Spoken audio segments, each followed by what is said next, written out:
SFI Wayanad ജില്ലാ secretary Sandra രവീന്ദ്രനാണ് നമ്മോടൊപ്പം ചേരുന്നത്.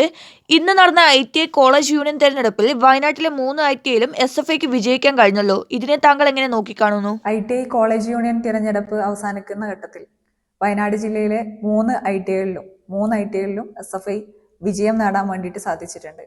കൽപ്പറ്റ ITI, അതേപോലെ തന്നെ ചുള്ളിയോട് വനിതാ ITI, വെള്ളമുണ്ട ഗവൺമെന്റ് ITI, 3 ITIകളിലും മുഴുവൻ സീറ്റോടുകൂടിയാണ് വമ്പിച്ച ഭൂരിപക്ഷത്തോടെ SFI യൂണിയൻ നേടിയിട്ടുള്ളത്. അതിൽ കൽപ്പറ്റ ITIയും വെള്ളമുണ്ട ഗവൺമെന്റ് ITIയും SFI തുടർന്ന് യൂണിയൻ നിലനിർത്താൻ വേണ്ടിയും, ഒപ്പം കഴിഞ്ഞ പ്രാവശ്യം UDSFിലേക്ക് പോയിട്ടുള്ള ചുള്ളിയോട് വനിതാ ITI തിരിച്ചു പിടിക്കാൻ വേണ്ടിയും SFIക്ക് സാധിച്ചു. എന്തുകൊണ്ടാണ് ഇത്ര വലിയൊരു വിജയം കരസ്ഥമാക്കാൻ സാധിച്ചത്?